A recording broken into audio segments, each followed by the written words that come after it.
একজন একজন করে এভাবে তাদেরকে নিয়ে যাওয়া হচ্ছে। তাদেরকে সকালে আজকে হাজির করা হয়েছিল এই আন্তর্জাতিক অপরাধ ট্রাইব্যুনালে। সমস্ত বিচার ভবিষ্যতে ভণ্ডুল হয়ে যেতে পারে বলে আমার আশঙ্কা প্রকাশ করছি। উদাসীন হয়ে আজকে তারা স্বেচ্ছায় এখানে আত্মসমর্পণ করছে। তারা ট্রায়াল ফেস করতে চায়, তারা এই অপরাধ সংগঠিত করে নাই। আপনারা জানেন যে একজন আইজিপি এইখানে আপনার অ্যাপ্রুভার রাজসাক্ষী, তিনি বলেছেন যা কিছু হয়েছে তা প্রাক্তন স্বরাষ্ট্রমন্ত্রী এবং শেখ হাসিনার নির্দেশও হয়েছে। এখানে কারো কোনো নিয়ন্ত্রণ ছিল না, তাদের এই ঘটনার উপর কোনো নিয়ন্ত্রণ ছিল না। তদুপরি যেহেতু তাদের নাম এখানে আসছে, তাদের নামে চার্জ দাখিল করা হয়েছে, তারা তাদের ডিফেন্স পয়েন্ট দিয়ে তারা এই ট্রায়াল ফেস করে জনগণের সামনে দেখবে যে তারা কতটুকু অপরাধ করেছে কি করে নাই। তাদেরকে কোন কারাগারে পাঠানো হয়েছে? তাদেরকে যে সাবজেল ঘোষণা করা হয়েছে ঢাকা ক্যান্টনমেন্ট, সেইখানে নেওয়া হবে বলে আমরা জেনেছি। দেখুন, আইনের কাছে যারা স্বেচ্ছা আত্মসমর্পণ করে, এইটি তার মনোবল আছে যে সে কোনো অন্যায় করেনি। আর যারা সত্যিকারে অন্যায় করেছে তারা দেখেন, এখানে একজন জেনারেল কবির নামে একজন পালিয়ে গেছে, এর আগে জেনারেল আকবর পালিয়ে গেছে, তারেক সিদ্দিকী পালিয়ে গেছে, মুজিব পালিয়ে গেছে, তারা তো পালায় নাই। একজন সুনাগরিক হিসাবে, মোরওভার সেনাবাহিনী অফিসার হিসেবে তারা আইনের প্রতি শ্রদ্ধাশীল হয়ে তারা নিজেরাই আত্মসমর্পণ করেছে। এটা প্রক্রিয়াগত কারণে তাদেরকে দেখানো হয়েছে তারা গ্রেপ্তার হয়েছে। আসলে তারা গ্রেপ্তার হয়নি, তারা নিজেরা স্বেচ্ছা করেছে। অনেকেই এখান থেকে যাওয়ার সুযোগ ছিল, তারা ইচ্ছে করলে তারাও এখান থেকে সরে যেতে পারতো, কিন্তু তারা সেটা করে নাই। তারা আইনের সম্মুখীন হয়ে, আইনের মুখোমুখি হয়ে তাদের যে পয়েন্টস আছে, তাদের যে ডিফেন্স এলিমেন্টস আছে সেগুলো প্লেস করবে এবং মাননীয় ট্রাইব্যুনাল সব কিছু যাচাই বাছাই করে সর্বশেষ তারা বিচারে উপনীত হবে। ভাই, এদেরকে কোথা থেকে আনা হয়েছে আদালতে?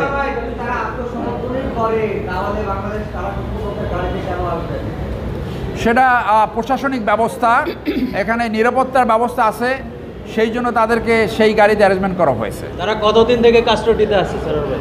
তারা গত 2 সপ্তাহ ধরে কাস্টডি, আর্মি অ্যাটাচমেন্টে ছিল, কাস্টডি না।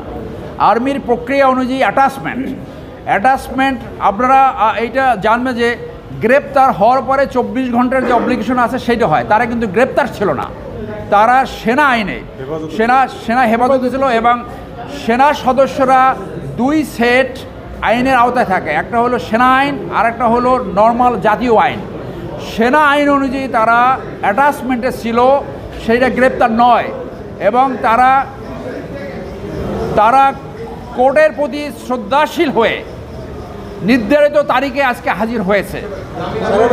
আপনি বলছেন যে ওনারা সার্ভিসিং ওনারা পোশাকে থাকার কথা, পোশাক ছাড়া কেন?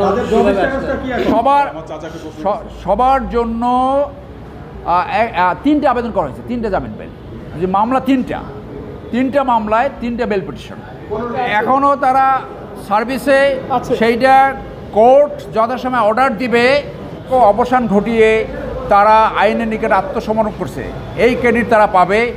এখানে অনেকে আছে, আপনারা ভবিষ্যতে জানবেন, যারা কোনোদিন কোনো অপরাধের সাথে জড়িত ছিল না, তারা কাউকে পিক আপও করে নাই এবং তাদের রিলিজ করার কোনো ক্ষমতা ছিল না। সেটা সাবসিকুয়েন্টলি যখন সাক্ষী আসবে, যখন ছাপাই সাক্ষী দেওয়া হবে, এইগুলো সব পর্যায়ক্রমে আসবে।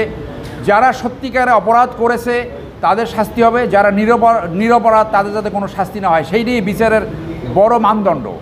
সেই জন্য আদালত এখন নির্ধারণ করবে যে কোন দিকে কিভাবে বিচার হবে এবং সব কিছু বিবেচনা করে আমরা একটা ন্যায্যতার ভিত্তিতে আমরা রায় পাবো বলে আমরা আশা করি। আপনারা জানেন যে গত 8ই অক্টোবর 3টি মামলায় ট্রাইব্যুনালে 3টি আদেশ হয়েছে। সেই 3টি মামলায় 15 জন কর্মরত সেনাবাহিনী অফিসারের বিরুদ্ধে গ্রেপ্তারি পরোয়ানা জারি করা হয়েছে।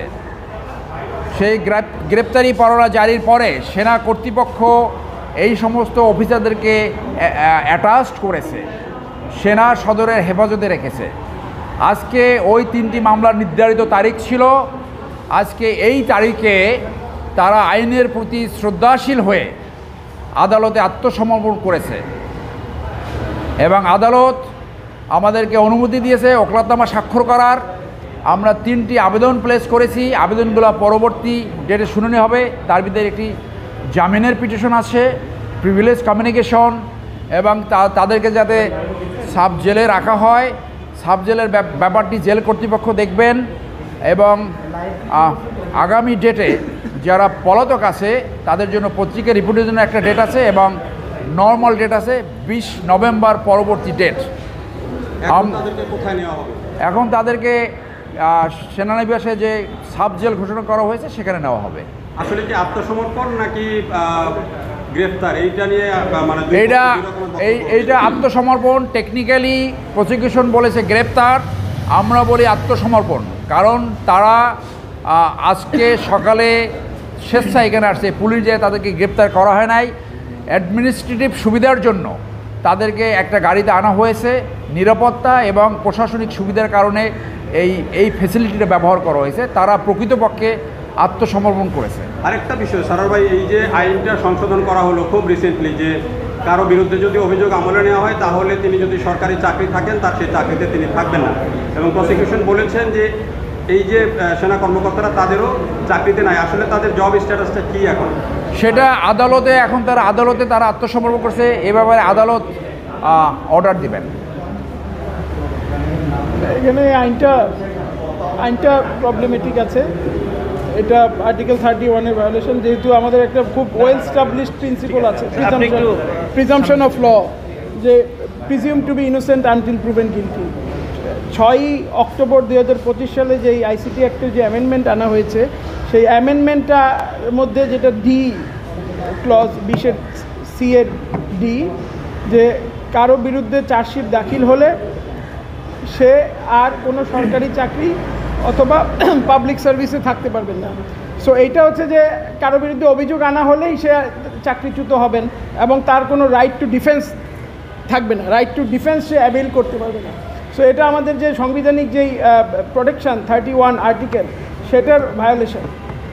এবং আর্টিকেল 47(3)তে এই আইসিটি আইনকে যেই প্রোটেকশন দেওয়া হয়েছে, এই অ্যামেন্ডমেন্টটা, particularly this amendment, 6 October amendment actually does not deserve to get that protection, because এটাকে রেট্রোস্পেক্টিভ ইফেক্ট দেওয়া হয়েছে এবং একটা খুবই কি বলে ফান্ডামেন্টাল রাইটস, যেটা হচ্ছে যে কোনো অ্যাকিউজ তাকে ইনোসেন্ট প্রুফ করার সেই সুযোগটা পায়, রিভার্ট করতে পারে সেই বিচারের সম্মুখীন হয়ে, এবং আনটিল দ্য বিচার ইজ ডান, গিলটি যতদিন প্রুভ না হয় অতদিন পর্যন্ত তাকে গিলটি বলা যাবে না।